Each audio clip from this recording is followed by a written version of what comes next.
Bueno, pues ya estamos de vuelta aquí en La Guardilla y vamos con nuestra última sección, esta sección dedicada a la literatura, y hoy por fin tenemos en el plató a un invitado que yo tenía muchas ganas de tener desde que estuvimos en la presentación del libro.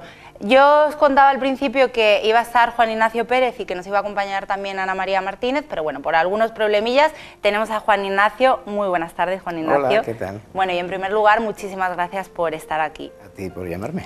Bueno, como decíamos, en Manilva te conocimos en el mes de abril, se presentaba un libro, 500 adivinanzas andaluzas de tradición oral, un libro que a mí la verdad es que me llamó muchísimo la atención. No te llama tanto la atención el título como toda la historia que tiene Juan Ignacio, acostumbrada a Juan Emilio en esta sección, y yo quiero que empecemos a hablar de ese libro. Y en primer lugar, 30 años habéis estado recopilando. 28. ¿Cómo surge lo de buscar Pues nada, esto? desde que estábamos estudiando magisterio nos interesamos por este tema de la tradición oral, porque nos parecía que aportaba mucho contenido y mucha emoción a la educación, y empezamos a recoger cuentos y empiezas a tirar del hilo y vas a entrevistar a una persona en un cortijo, en una casita aislada, le recoges un cuento, sigue con una receta, te propone una adivinanza, un trabalengua. Y bueno, pues ahora mismo tenemos 17.000 textos recogidos de toda la parte sur de Andalucía y norte de África, porque está metido Melilla, Ceuta, Gibraltar también, algunas ciudades de Marruecos, y todo pues a base de ir haciendo entrevistas personales a gente mayor. De empezar, sobre todo, porque este es un libro de adivinanzas, pero no es la primera vez que recopiláis. Empezábamos antes a hablar y esto surge gracias a los niños. Los dos sois maestros, eso no lo contaba yo en la presentación, tú además ahora director, y ese amor por los niños y por enseñarles, ¿no?, hace que salga. Pues sí, porque nosotros estamos en la educación porque creemos que a los niños hay que darle voz, también hay que enseñarles a expresarse, pero conforme vas trabajando con ellos, vas contando también con miembros de la familia, y los que pues a nosotros con los que colaboramos más son los abuelos, las abuelas, y nos damos cuenta de que tampoco ellos tienen voz ni tienen tampoco mucho sitio en la sociedad, y creemos que una de las aportaciones que pueden hacer es todo aquello que ellos han escuchado, que han cantado, que han jugado, que han recitado, que han contado durante su infancia, que si nos vamos hacia atrás, pues fue una infancia bastante dura, ¿no? Los abuelos de hoy en día pues proceden de la época de la posguerra normalmente, y ellos vivieron un momento en el que había poco que comer, pero con las historias y con las canciones se alimentaban gracias a estrategias que hacían las madres. Yo quiero que cuentes esa estrategia porque a mí fue una de las cosas que me impactó y que yo luego llegué a mi casa y se lo conté a mi madre, ¿no? Y le dije, mira mamá, lo que he aprendido hoy de cómo... ¿No de comer? No. Aprovechaste, ¿no? Bueno, pues eso simplemente que nos lo han contado muchas personas mayores, que cuando ellos llegaba la noche, como había a lo mejor una ración para comer ese día, ya la habían consumido durante la tarde, y cuando llegaba la hora de cenar, pues la madre lo que hacía era rodear el caldero, la olla, y poner allí agua sin otro contenido. Hacía creer a los más pequeños que estaba elaborando un plato jugoso, a lo mejor le echaba alguna cosilla que oliera, y mientras le iba contando historias, o le proponía un trabalenguas, o le proponía una adivinanza, o le cantaba una cancioncilla, y los más pequeñitos se iban quedando dormidos. Y entonces, ¿qué evitaba de esa manera? Pues que los niños llegaran al sueño vacío y triste, ¿no? El estómago seguía vacío, pero se había ensanchado tanto su corazón y su afecto que el niño pues se sentía lleno. Pues, y es algo que incluso hay un amigo nuestro de Gijón que se llama Paco Abril, que es escritor, que dice que los cuentos tienen vitamina, y lo que hace es corroborar esto, ¿no? Desde luego. Además yo creo que se está perdiendo eso un poco, ¿no? Que ahora los padres, no sé si por este ritmo de vida o aparcan a los niños a ver la televisión, y yo tengo recuerdos de mi madre contándome cuentos, por supuesto, siempre. Pues te van a decir que eres muy mayor ya, porque bueno, eso no está ocurriendo ahora mismo solo, sino que ya hay varias generaciones en las que, como estamos en manos, digamos, del canguro televisión, que pues podemos estar todas las horas que queramos o que nos dejen delante de la televisión y nadie se da cuenta de que eso es negativo, pero cuando a lo mejor alguien le dice hacer tareas del colegio, tal y cual, dice, bueno, 1 hora haciendo tareas, 2 horas.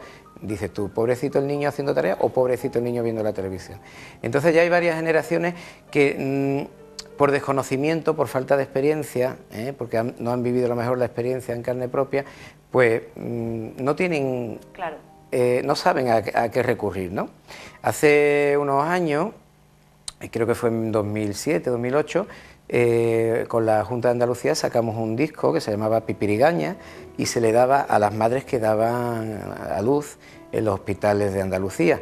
¿Para qué era eso? Pues para darle contenidos a esas mujeres que a lo mejor procedían, claro, si tenían 20 años a lo mejor tampoco habían escuchado cuentos ni canciones de pequeñas. Y en ese disco pues había canciones, cuentos, poemas, juegos, eran material, recursos para que ella en un momento dado, si quería iniciar la labor, antes sencilla y normal, claro, y cotidiana de contar, pero que ahora está poco vista, pues podía hacerlo con ese recurso, ¿no? Entonces eso, ahora lo que ocurre es eso, que quizá algunas madres, algunos padres no saben a qué recurrir, no conocen el cuento de Miguelín, de Garbancito, de la Bruja Coruja, de Periquito y Mariquita, etcétera, etcétera. La espina dorsal de la literatura oral andaluza. Pero yo sé que vosotros tenéis una web muy interesante donde les dais las herramientas. Que es lo mismo que el CD. Eso es, weblitoral.com, si no me equivoco. Web Litoral, la web de literatura oral. Bueno, pues ahí podéis encontrar muchísimas cosas. Yo le he echado varios vistazos y he recordado muchísimas de las historias que me contaba mi madre de pequeña, y vosotros lo ofrecéis de forma gratuita para el que quiera, lo lea, lo descargue, se lo aprenda, para los más. Ahí estamos viendo, Juan Ignacio, esa web, que tenemos de todo. Pues sí, mira, eso además tiene su simbolismo. La literatura oral nosotros la contemplamos también como las plantas de la naturaleza. Nosotros somos también además muy amantes de la botánica, y cuando vamos al campo a hacer fotografías de las plantas, pues nos recuerda mucho a cuando recogemos cuentos, ¿no? Entonces ahí está ese diente de león que se lo lleva el viento, como las palabras, pero nosotros hemos puesto ahí unas cajitas, que son esas cajitas de colores que hay ahí, donde queremos ir recogiendo al vuelo, guardando, pero no dañando. Igual que no arrancamos la planta, pues tampoco queremos hacer daño ni manipular los textos que recogemos.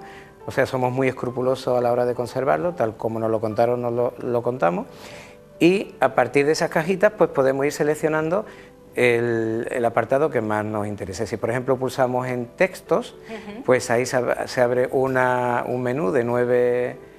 son esos cuadritos de color lila. Tenemos a nuestro realizador que está atento. Muy bien, muy rápido. Y entramos, por ejemplo, pues no sé, en juegos de niños.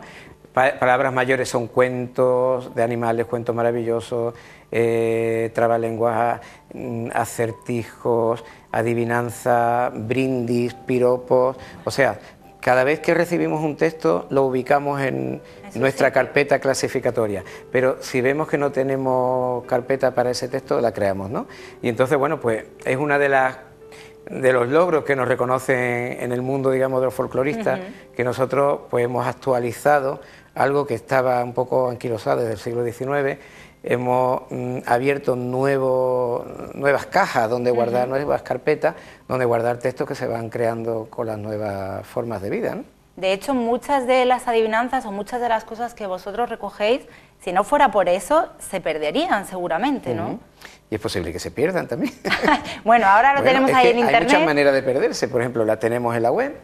Ahí ahora mismo hay 1.300 artículos que pueden tener 2.500 textos. Vale. Entonces, bueno, para entrar ahí, lo mejor es un buscador que tiene a la derecha y dice, ahí a ver si viene el cuento de la flor del lililá, que me lo contaban a mí cuando pequeño, lo pulsa, inmediatamente es un buscador muy bueno.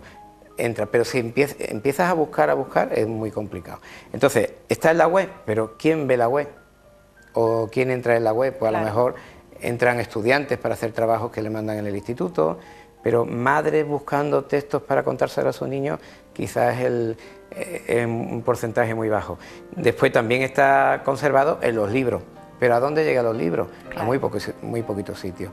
De donde está desapareciendo es de su medio natural. Claro, que es la tradición oral, ¿no? Claro. Eso es. O sea, pues lo importante es que la gente se siente con los niños, tenemos las herramientas en esa web, si nos recordamos, vamos a echar un vistazo y vamos a contar a los niños historias. Bueno, ahí están, también están los libros, pero además nosotros formamos un grupo de narración oral que vamos contando cuentos por los pueblos, ¿no? El otro día, por ejemplo, el viernes por la tarde, en Estepona, hicimos un paseo por las calles, recorriendo las calles que se están arreglando en el centro, que nosotros le llamamos las calles de colores, y en cada calle íbamos contando una anécdota histórica o que nos había contado una persona de allí de la zona, ¿no?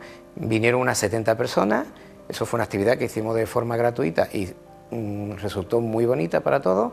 Y cuando estábamos a lo mejor, pues la Plaza San Francisco, la de la iglesia, una mujer que había escuchado un trabalenguas que yo dije en aquel momento, relacionándolo con los frailes franciscanos que fundaron la iglesia de Nuestra Señora de los Remedios, se acercó, me dio un caramelo, porque me vio que estaba como estoy ahora mismo con la garganta, y dice, mira, esto fue no sé qué, y empezó a contarme otra historia delante de la gente, ¿no? Entonces, ¿qué conseguimos con eso? Pues además de estos elementos, digamos, digitales o virtuales, también nos acercamos al lugar donde se generó o se propagó el texto y se lo devolvemos a la gente, estimulando para que ellos vuelvan a recordar y empiece la comunicación. A nosotros nos interesa mucho que se restablezca la comunicación intergeneracional. Las batallitas del abuelo, que no son tan torrollo como decíamos cuando éramos pequeños, sino que nos aportan una riqueza, un patrimonio inmaterial que inexplicablemente para los europeos, cuando vamos a lo mejor a otros países a explicar nuestro trabajo, dicen, es que tenéis un patrimonio que no lo tenemos nosotros aquí. Sin embargo, nosotros con una pequeña semilla tenemos unos institutos que estamos haciendo muchísima labor, pero ustedes tienen el patrimonio, la materia prima, y les falta, pues digamos, un apoyo, un respaldo y una continuidad, ¿no? Y esto nosotros llevamos haciendo los 28 años, pues los apoyos han sido fluctuantes, ¿no? Dependiendo de las personas que estaban en los lugares clave. Claro. O sea que dicen, no, me apoya la Junta de Andalucía, hasta que se fue la directora general o hicimos un libro con cultura, con la Consejería de Cultura, sí, pero echaron eso es una pena, ¿no? Además, no hablaremos de la educación de cómo está, ¿no, Juan Ignacio? Porque mejor, ese es otro para tema. qué es otro tema y podríamos entrar en la pena de cómo están las cosas y que dependiendo evidentemente de los políticos o del partido cambien las leyes de educación, cosa que no pasa en otros países. Eso es.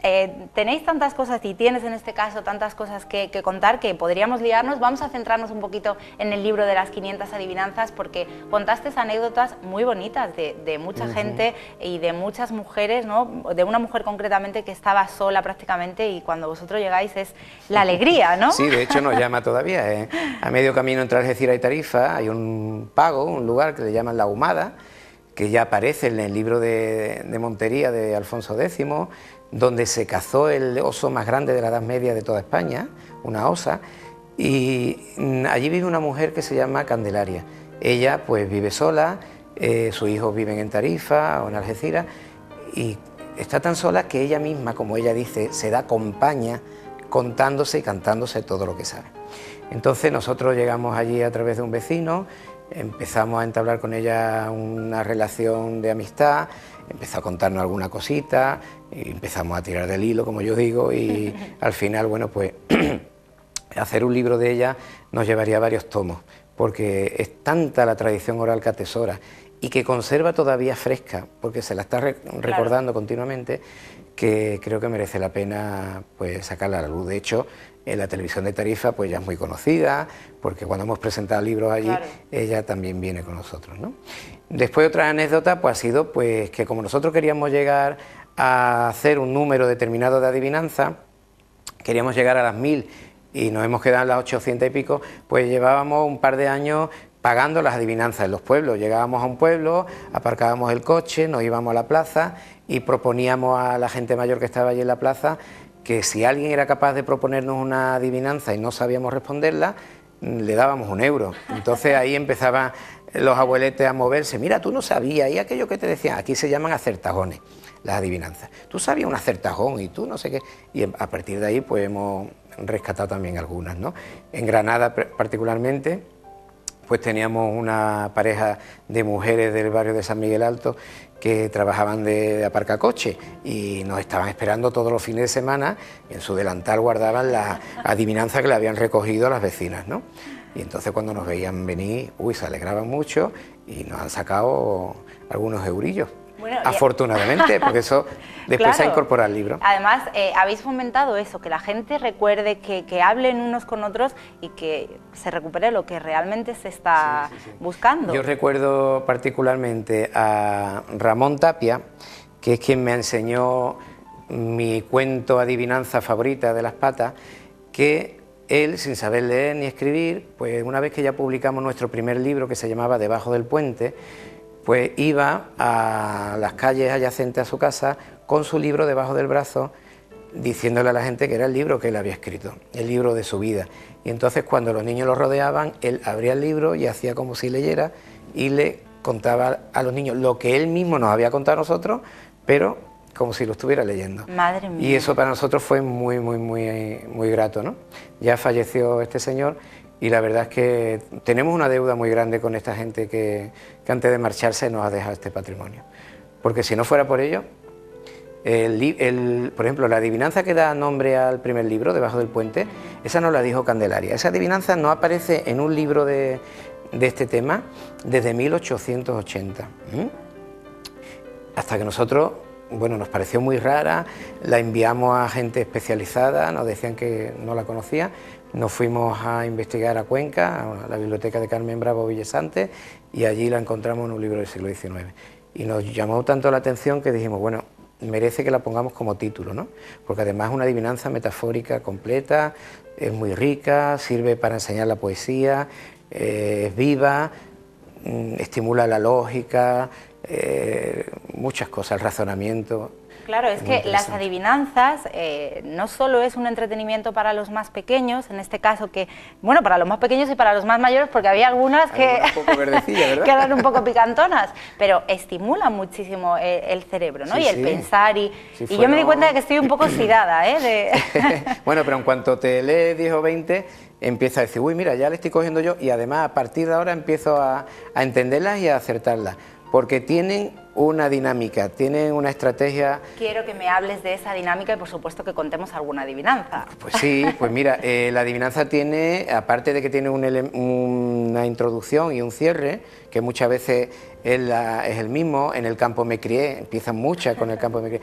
Los dos versos, si son 4 versos, que es lo lógico, lo normal, los 2 versos centrales son los que te plantea la pregunta. El último es para despistar o es para cerrar el verso. Entonces, por un lado, a nivel formal eso, pero después tienen elementos orientadores y elementos desorientadores. En cuanto tú descubres cuáles son uno y cuáles son otros, te va sirviendo para entrenarte, ¿no? Y entonces, pues por ejemplo, esta que hemos dicho. Debajo del puente, Llorín lloraba, se cayó el puente y Llorín callaba. Lo primero que uno piensa es en el pez, debajo de un puente, un río, es lo primero, ¿no? Pero contamos con los elementos orientadores y desorientadores. Debajo del puente desorienta, porque no se está hablando de ningún puente. Llorín lloraba, o sea, hay un ser vivo, eso orienta. Y Llorín, que es pequeño o grande, pequeño. Y lloraba, ¿por qué lloraba Llorín? O sea, ¿por qué un ser pequeño lloraba debajo de un puente? Cuando se cae el puente, Llorín se calla. Entonces, dice, un ser vivo, puede ser un animal, una persona, nos vamos por los animales, y entonces encontramos que hay un animal, que es el cerdo, que no puede mamar hasta que la madre, la cerda, no está tumbada. Los demás maman con la madre de pie. Entonces, dice, claro, debajo del puente, que es la madre de pie, Llorín, que además es una onomatopeya de llorar, ¿no? Como llora el cerdito, ¿no? Con la letra I, lloraba. Se cae el puente y Llorín se calla. ¿Por qué? Porque ya puede tomar la leche. y entonces te das cuenta de que quien se la inventó era muy observador. Y es porque a mí me parece una adivinanza difícil. Yo la escuché el Muy día de la difícil. presentación y no recordaba la adivinanza, pero no recordaba... Hombre, yo la analizo ahora desde la perspectiva que me da, sabe la respuesta, si no tampoco la sabría. Hay otra que sí que me quedé con ella, que la primera vez que la dijiste, dije, imposible que nos la aprendamos, que además se puede dibujar. Se puede dibujar, sí. Bueno, pues esto me la enseñó Ramón Tapia, precisamente, un señor que nació en Punta Paloma y que después se fue a vivir a Algeciras. Y es una adivinanza, es un cuento y un trabalengua. Al principio es un trabalengua, porque se dice muy rápido. Dice así: estaba dos patas pelando una pata, cuando vino cuatro patas le quitó la pata a dos patas. Entonces dos patas cogió tres patas, se la tiró a cuatro patas y le quitó la pata. Bueno, eso en principio es un trabalengua que dice muy difícil. Posible que me la aprenda. Pero cuando esto nos lo enseñó Ramón Tapia, mi hija tenía 3 años. Y a mi hija le llamó mucho la atención. Digo, ¿tú eres capaz de aprenderla? Y sí, papá, pero me va a costar, tal y cual. Y digo, bueno, pues vamos a hacerlo con una ayuda visual, con un pictograma, que es lo que se utiliza para los niños pequeños. Y entonces nosotros también estábamos pues trabajando con la asociación AGESPA de Lothar Bergmann, la que ha descubierto las cuevas, las pinturas rupestres de arte sureño. Y entonces teníamos todas las pinturas allí puestas delante y dijimos, pues mira, dos patas, a ver si esto se ve bien. A ver si se ve. Era una persona, es un dibujo muy primario, que es además como los niños pequeños suelen dibujar. Es la relación entre la historia y la edad de una persona. La prehistoria con los niños pequeños funciona perfectamente, ¿eh? Estaba dos patas pelando una pata, o sea, había una persona que estaba pelando la pata de un animal. Cuando vino cuatro patas, que era un animal, si le hago el rabo así es un zorro, ¿eh? Y le quitó la pata. Bueno, estos 4 dibujos, o estos 3, que este está repetido, proceden de cuevas de la provincia de Cádiz. Estaba dos patas pelando una pata, cuando vino 4 patas y le quitó la pata. Ya el trabalengua se va diluyendo, ya está apareciendo la adivinanza, porque vamos acertando qué significa cada expresión. Pero cuando terminemos veremos que es una historia. Entonces, dos patas, esto pues lo hay en muchas cuevas, la cueva de las bailadoras, en los barrios, por ejemplo. Cogió a 3 patas, este es el dibujo que hay más parecido a 3 patas, que era un taburete donde estaba sentada esa persona, se lo tiró a 4 patas, otra vez me sale mejor porque lo hago, lo hago del derecho, haciendo al revés. Y le quitó la pata, o sea, dos patas, la persona se enfadó, cogió el taburete, se lo tiró al zorro o al perro que vino y le quitó la pata, y el otro abrió la boca y se la quitó. Y ahora pues se dice otra vez rápidamente, con esto es muy fácil, y lo que yo suelo hacer con mis alumnos es hacer una tarjetita y le digo que la lleven siempre a todas partes, cuando la abran se la enseña a cualquiera y es como el que lleva un libro. Y dice así: estaba dos patas pelando una pata, cuando vino 4 patas le quitó la pata. Entonces dos patas, cogió a 3 patas, se la tiró a 4 patas y le quitó la pata. Así de sencillito. Esto también se había perdido, este jueguecito, desde que Fernán Caballero, a mediados del siglo XIX, la difundió con pies en vez de con patas.